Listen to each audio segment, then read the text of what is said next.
সুপ্রিয় শিক্ষার্থীবৃন্দ, এ পর্যায়ে আমরা শুরু করছি এক্সারসাইজ 2.3 তে প্রথম যে ক্রিয়েটিভটা রয়েছে 25 নাম্বার ক্রিয়েটিভ, সেই ক্রিয়েটিভটি আমরা এখন তোমাদেরকে করে দেখাবো। শুরুতে আমরা কোশ্চেনটি একটু বুঝে নিচ্ছি। দেখো কি বলা হয়েছে এখানে, a piece of ornament is made by mixing bronze, zinc and silver. অর্থাৎ একটি অর্নামেন্টস তৈরি করা হয়েছে ব্রোঞ্জ, জিঙ্ক এবং সিলভার মিক্স করে। In that piece of ornament, the ratio of bronze and zinc is 1:2. অর্থাৎ সেই অর্নামেন্টের মধ্যে ব্রোঞ্জ এবং জিঙ্কের রেশিও হচ্ছে 1:2, and the ratio of zinc and silver is 3:5. অর্থাৎ জিঙ্ক এবং সিলভারের রেশিও হচ্ছে 3:5. The weight of the ornament is 190 grams. সম্পূর্ণ অর্নামেন্টের ওয়েট হচ্ছে 190 গ্রাম। এখন এ নম্বরে বলা হয়েছে determine the ratio of bronze, zinc and silver. অর্থাৎ এই যে উপরে যেই ইনফরমেশনগুলো দেয়া আছে সেটার উপর বেস করে আমাদের বের করতে হবে ব্রোঞ্জ, জিঙ্ক এবং সিলভারের রেশিও কত। তো এটা অনেকটা সাকসেসিভ রেশিওর মতো। আমরা সাকসেসিভ রেশিও বের করার ওয়েগুলো জানি, আমরা সেই অনুযায়ী এই ম্যাথটা করার ট্রাই করি। লক্ষ্য করো, এ নাম্বার এখানে দেয়া আছে গিভেন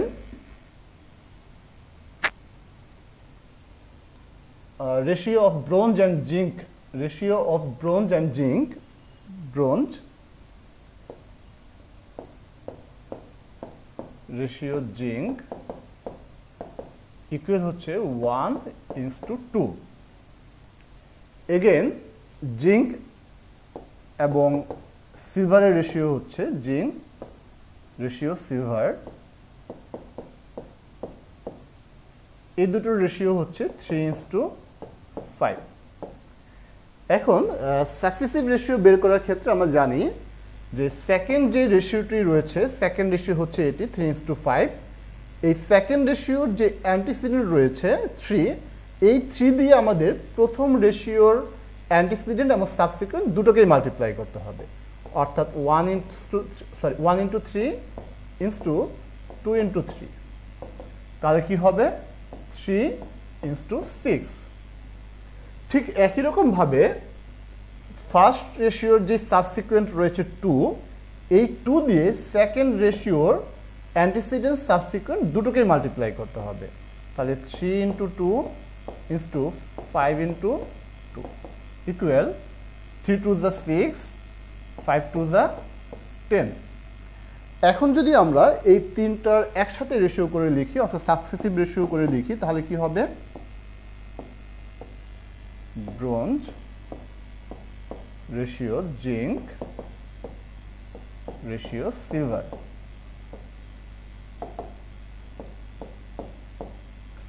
আমরা দেখতে পাচ্ছি যে ব্রোঞ্জের রেশিও হচ্ছে 3, জিঙ্কের রেশিও এখানেও 6, এখানেও 6, তার মানে এখানে আসবে 6:10। তাহলে ব্রোঞ্জ, জিঙ্ক এবং সিলভারের রেশিও হচ্ছে 3:6:10 অ্যান্সার। তো আমাদের এ নাম্বার ম্যাথ হয়ে গেল। এবারে আমরা বি নাম্বারে যে ম্যাথটি রয়েছে সেটি করব। তো যেহেতু আমাদের একটু স্পেস কম, আমরা এ নাম্বারটা মুছে দিচ্ছি। এ নাম্বার মুছে আমরা বি নাম্বারটা শুরু করি।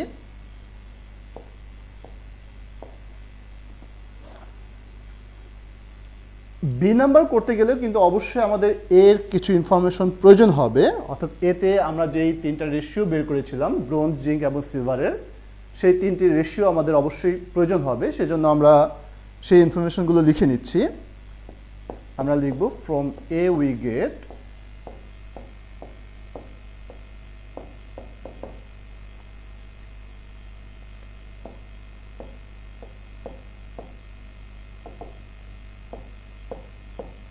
bronze into zinc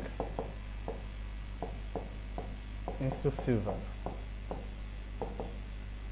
এই তিনটি রেশিও হচ্ছে 3:6:10। আমরা যেটা এতে পেয়েছিলাম সেজন্য আমরা লিখেছি ফ্রম এ উই গেট। এবার আমরা যেটা করব, এই তিনটে রেশিওর সামেশন বের করব আমরা।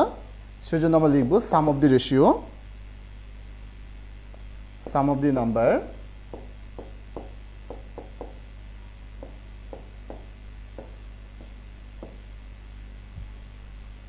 sum of the number of ratio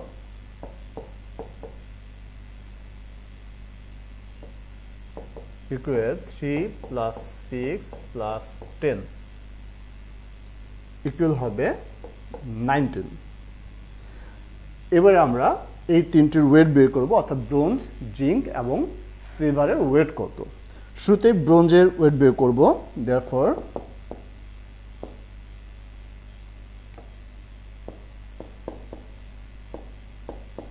weight of bronze equal, লক্ষ্য করো এই তিনটার রেশিওর সামেশন বের হয়েছে 19, সেজন্য আমরা 19টাকে নিচে লিখব। তার ব্রোঞ্জের রেশিও রয়েছে 3 লিখব উপরে, তাহলে 3/19 অফ।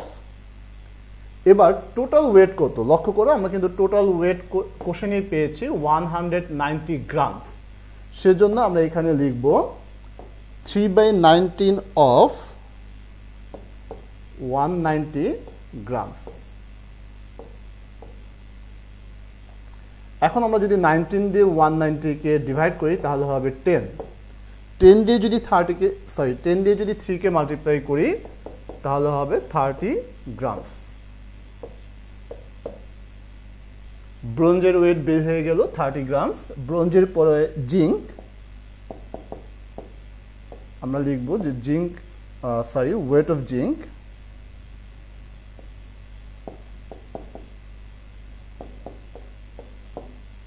অফ জিঙ্ক ইকুয়াল, ঠিক একই রকম ভাবে যেহেতু সামেশন বের হয়েছে 19, সেজন্য 19 লিখব নিচে, আর এখানে জিঙ্কের যেই রেশিও সেটা রয়েছে 6, সেজন্য 6 উপরে। 6/19 অফ টোটাল ওয়েট হচ্ছে 190, সেজন্য লিখলাম 190 গ্রামস। একই রকম ভাবে 19 দিয়ে যদি 190 কে ডিভাইড দেই তাহলে হবে 10 দিয়ে যদি 6 কে মাল্টিপ্লাই করি তাহলে হবে 60 গ্রামস। জিঙ্কের ওয়েট বের হয়ে গেল 60 গ্রামস। এবারে রয়েছে সিলভার। ঠিক একই রকম ভাবে আমরা লিখব ওয়েট অফ সিলভার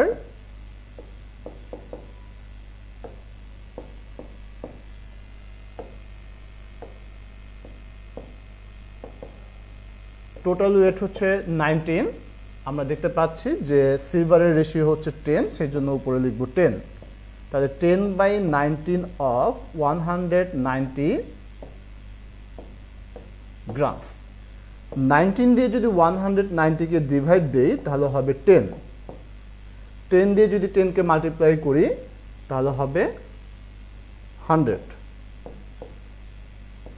গ্রামস। তাহলে আমরা পেয়ে গেলাম ব্রোঞ্জের ওয়েট হচ্ছে 30 গ্রামস, জিঙ্কের ওয়েট হচ্ছে 60 গ্রামস, আর সিলভারের ওয়েট হচ্ছে 100 গ্রামস।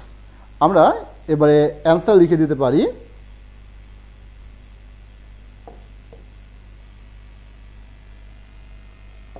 আমরা লিখব Haynes the ornament is made mixing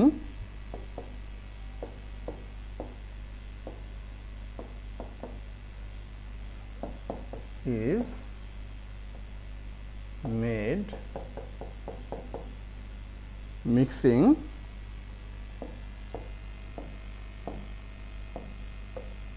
30 grams bronze, 60 grams zinc,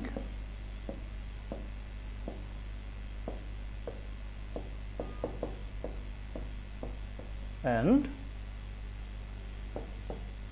100 grams silver. এই হচ্ছে আমাদের অ্যান্সার। আমরা ব্র্যাকেটে অ্যান্সারটি লিখে দেব। তো আমাদের এ এবং বি নাম্বার ম্যাথ শেষ হয়ে গেল। আমরা এবারে শুরু করব সি নাম্বার ম্যাথ, অর্থাৎ 25-এর সি নাম্বার। তো 25-এর সি নাম্বার করার আগে আমরা এই বি নাম্বার যে 25-এর বি নাম্বার যেটি আছে সেটি মুছে দেব, যেহেতু আমাদের এখানে পর্যাপ্ত স্পেস নেই সি নাম্বার ম্যাথটি করার জন্য, সেজন্য আমরা বি নাম্বার ম্যাথটি মুছে দিচ্ছি।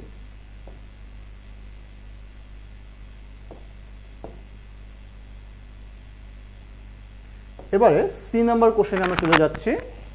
সি নাম্বার কোশ্চেনে বলা হয়েছে what weight of zinc can be mixed in the ornament so that the ratio of bronze and zinc will be 1:3।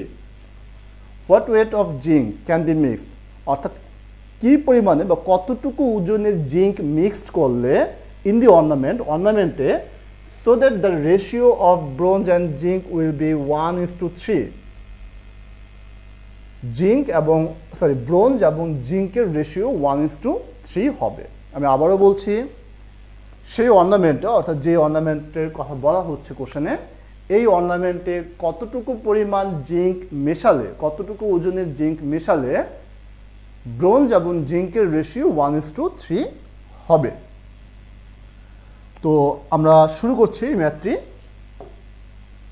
লক্ষ্য করো শিক্ষার্থীবৃন্দ, যেহেতু আমরা নতুনভাবে, অর্থাৎ জিঙ্ক মেশানোর পরে কিন্তু জিঙ্কের একটা নতুন ওয়েট হবে, অর্থাৎ আগে যতটুকু জিঙ্ক ছিল তার সাথে যদি আরও কিছু জিঙ্ক আমরা মিক্স করি তাহলে কিন্তু জিঙ্কের ওয়েটটা একটা নতুন ওয়েট হবে। আমরা কিন্তু সেই ওয়েটটা কতটুকু সেটা জানি না। তো যেহেতু আমরা জানি না, আমরা ধরে নিচ্ছি যে টোটাল ওয়েট হচ্ছে সি নাম্বার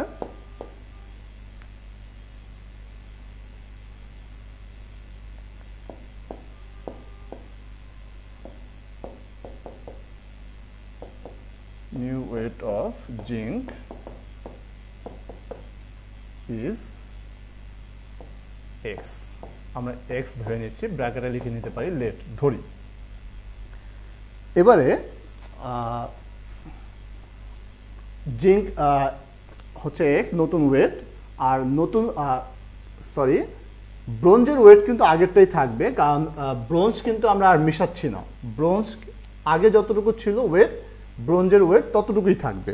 তো ব্রোঞ্জের ওয়েট কতটুকু ছিল সেটা কিন্তু আমরা বিতে পেয়েছি যে ব্রোঞ্জের ওয়েট ছিল 30 গ্রামস। তো সেই জন্য আমরা লিখব from B we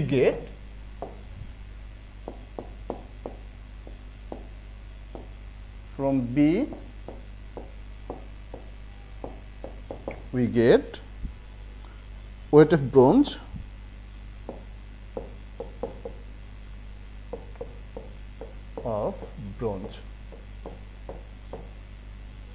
equal 30 grams। তাহলে আমরা পেয়ে গেলাম যে যতটুকু জিঙ্ক মেশানো হয়েছে, জিঙ্ক মেশানোর পরে জিঙ্কের যে ওয়েট সেটা হচ্ছে x গ্রাম, আর বি থেকে আমরা পেয়েছি ব্রোঞ্জের ওয়েট হচ্ছে 30 গ্রামস। এখন লক্ষ্য করো কোশ্চেনে কি দেওয়া আছে। কোশ্চেনে একেবারে লাস্ট যে পার্টটুকু সেটা একটু আমরা লক্ষ্য করি। কোশ্চেনের লাস্ট পার্টে বলা হয়েছে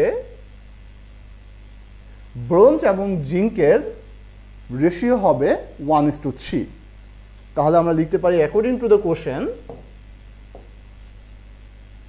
আমরা সংক্ষেপে লিখছি according to the question, bronze এবং জিঙ্কের রেশিও। তাহলে ব্রোঞ্জ হচ্ছে 30 গ্রামস আর নতুনভাবে জিঙ্কের ওয়েট হচ্ছে x গ্রামস। এই দুটোর রেশিও হবে 1:3। এবারে যদি আমরা জানি যে অনুপাত মানে হচ্ছে বা রেশিও মানে হচ্ছে ডিভাইড, তাহলে 3/x ইকুয়াল 1/3। এবারে যদি আমরা ক্রস মাল্টিপ্লাই করি, অর্থাৎ এই x এর সাথে যদি 1 মাল্টিপ্লাই করি তাহলে হবে x, আর এই 3 সাথে যদি 30 মাল্টিপ্লাই করি তাহলে হবে 90। তার মানে নতুনভাবে জিঙ্কের ওয়েট পেলাম আমরা 90 গ্রামস। কিন্তু কোশ্চেনে কিন্তু বলা হয়েছে, খেয়াল করো, কোশ্চেনে কিন্তু আমার নতুন ওয়েট জানতে চাওয়া হয় নাই। কোশ্চেনে বলা হয়েছে what weight of zinc can be mixed, কতটুকু জিঙ্ক মিক্সড করলে, কতটুকু জিঙ্ক মেশালে। লক্ষ্য করো আমরা কিন্তু বিতে অলরেডি পেয়েছি যে জিঙ্কের ওয়েট হচ্ছে 60 গ্রামস। জিঙ্কের ওয়েট পেয়েছি আমরা 60 গ্রামস, আর এখন আমরা জিঙ্কের ওয়েট পেলাম 90 গ্রামস। তার মানে কতটুকু জিঙ্ক মেশাতে হবে? আমরা যদি এই 90 গ্রামস থেকে আগে যতটুকু আমাদের অলরেডি ছিল ততটুকু যদি আমরা মাইনাস করি তাহলেই আমরা পেয়ে যাব যে কতটুকু জিঙ্ক মেশাতে হবে। তাহলে আমরা লিখতে পারি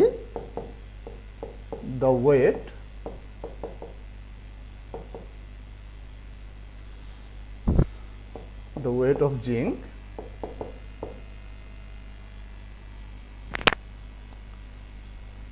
to be mixed